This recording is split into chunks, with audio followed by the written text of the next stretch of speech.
Hey, what's up, YouTube? It is K right here. I'm back with another good video for y'all today. I wanted to talk about this one particular fighter. This man's a beast. I don't know if y'all heard about him, but man, this man's like the Ryan Garcia. Like obviously not Ryan Garcia, but he's like the black people's version of Ryan Garcia mixed with a mini Gervonta Tank Davis in a way. And his name is Floyd Schofield. I don't know if I've spoken to anybody about that, but for those of you that are into boxing and want to know any new up and coming talent, please go check out Mr. Floyd Schofield. Because although he has his little history with what he did with guys like Devin Haney and Shakur Stevenson. Obviously, it's mainly the Devin Haney situation. And I mean, this kid's 5'7". He's 19 years old. He got 6 KOs. And honestly, I'm gonna scratch that. This guy is like Errol Spence with the Gervonta Tank Davis. Obviously, that's stretching it, but the reason why that I say this is because obviously, number one, he's not a southpaw. He's not in my camp of how I fight. But how I like out of his style is that he's a very super aggressive, purely talented boxer puncher. And he knows when to come after you. That's the crazy part about it. He doesn't need to come to you, you come to him.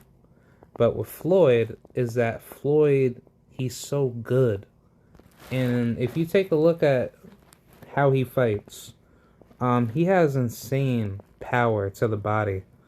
I say for 130 pounds, don't be surprised if Shakur Stevenson runs into him. Maybe sometime in the future. Obviously not right now, because I don't think Shakur is going to stay at 130 for that much longer. Because, his body is getting older, so... I mean, Shakur, he's at the peak of his career, but after that, it's like Shakur Stevenson, he's probably going to want to, move up to at least 135 and then do the same thing and then do the same thing at 140. But I just don't see him, I don't see him staying at 130 for that much longer because the highest level of talent that we got here is Eduardo Ramirez. We got Lamont Roach. We got Kenichi Ogawa, which I don't think he's gonna last long as a champion, because whoever's gonna fight him as his mandatory is, literally a bad style matchup for him. But then on top of that, I don't know, man. Like, they're like honestly, 130 is like the 147 of boxing. If we're gonna keep it honest, I think 130 is just becoming that glamour division in boxing where it's like you may think like these guys are super small and they can't do anything good, because I mean, don't get it twisted, like there's a lot of talent here. Like, it doesn't matter what side of the street you're on. It just matters that you just get like, that you get these fights in and you just start whipping everybody's butt, because once you start doing that, it's like it's just a whole nother level. Like, I mean, who knows like what's gonna happen with these guys in the future. Like Christian Tapia, I gotta make a video about him. I've already made a video about Ofacio Falcon. Be sure to go check him out. He fights at 126, I believe, but very good fighter. But another good fighter that I like is Gabriel Forest Jr. Unfortunately, he got his butt whooped by Luis Alberto Lopez, same guy that had given Isaac Lowe trouble, a undefeated fighter that he knocked out. And I mean, Isaac Lowe, he ain't shit. I mean, Luis, he just straight up knocked his ass out. But be on the lookout for him. Luis Alberto Lopez. I won't be surprised if he fucks around and knocks out Kiko Martinez or any of those champions, because he's on his way to a world title.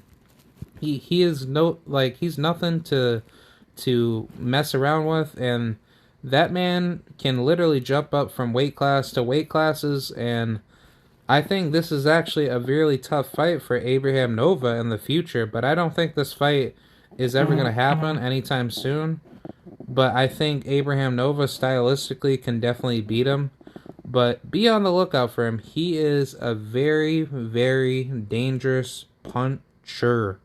But like I said, the better boxer will always beat the better puncher if the better boxer utilizes his or her ability to outbox, the puncher. But here's the biggest problem. With this particular fighter, Floyd Schofield, Floyd, he's a really, really good fighter. Don't get it twisted, but the issue with Floyd is that I think, obviously we're just, looking at his level of competition, and we're just saying, oh, man, he's so good, and blah, blah, blah, but I will say, at the moment, at 130, I don't think any of, the top 200 is going to mess with him. But then again, we don't know, because there's a lot of killers in this division that we still don't know. Maybe this guy will be good, D'Angelo Kies. But there was also that other guy. He was that dude that fought on Showtime card. I'm not talking about Luis Nunez, but there was that other dude that I forgot what his name was. Ah, shit. Oh yeah, Mark Castro. He also fights at 130, but I think his last fight was at 140. Yeah, actually, yeah. Mark Castro came in overweight, so I mean, yeah, I don't think of Mark Castro anything special. I don't think he's that good, and I could easily see him getting knocked out by a Keyshawn Davis or anybody just higher in level. Honestly, I like to see Floyd fight him next. If Floyd Schofield, if you are listening to this video, or anybody out of his camp, I want you to press on this guy right here. Because I want him to get knocked out by Keyshawn Davis or by you. And as much as I got love from Mark, because I don't hate Mark, this is just all for entertainment and for controversy, but I just think that Mark Castro is not the goods at 130. But if he moves up in weight, 135, 140, I think Mark Castro, he's a problem. Hands down, he's a problem. But at 130, no. But don't get it twisted. With him and Keyshawn, he did say that he beat Keyshawn in the amateurs, but that don't really mean anything. You could obviously tell that Mark, he's been fighting lower level opposition, because fighting guys like Angel Luda, Irving, Macias Castillo, obviously he's he's a young dog in the game, but don't tell me that was a good fight. I mean, these are definitely tailor-made styles against opponents that nobody doesn't even know. And I mean, he's gonna fight another young cat by the name of Julio Madera. Who the hell is he? You're fighting a guy with 4 fights with only 2 knockouts, and you mean to tell me this is a good step-up builder? Nah, dude. At least fight somebody that's undefeated like you. Fight somebody that we know. Don't fight somebody that we don't know. But that's the problem with some of these fighters. Shout out to Ricky Williams, but men move a certain way. Men don't want to move a certain type of way because they know what's going to happen to them when they get exposed by their, by their own, contemporaries. You know what I'm saying? Because you never know what's going to happen. Because if Mark Castro, if he thinks that he's of the goods and he's good and all this crazy mess, and let's just say everybody gets hyped up on him, and let's just say Canelo Alvarez, he's gone, and now the only fighters that we could say out of Mexican descent heritage that could possibly take over his spot could possibly be maybe Mark Castro or a guy like Angel Fierro, or maybe Jose Ramirez. I don't think that's gonna happen. Definitely Isaac Cruz. He could make noise. Jose Valenzuela, he can make noise. I think that's about it. Honestly, I don't. Well, yeah, definitely Zerto. I mean Zerto. He's not he's not gonna be in the game for that much longer. But for the male side, it's decent, but for the female side, it's really not any better. So I don't know. But I mean, that's pretty much not the same thing for Puerto Rican fighters too. But then again, we don't really know so many of them because they don't get promoted as well. But who knows? Mark could possibly lose to this guy, Gabriel Rosa. He could lose to a lot of guys. But I think that he should definitely go ahead and fight a guy like Floyd Schofield. Because no matter what anybody tries to say, Floyd Schofield, he's a very, good, durable fighter.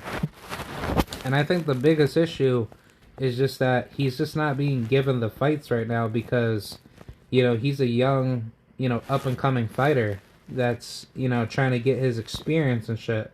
But I will say that the more he continues to get these good level wins or try to work his way up to a big level fight, like, let's just say a Louis Correa or a Joshua Hernandez, which I don't think he's that good, but that's a good, decent level fight.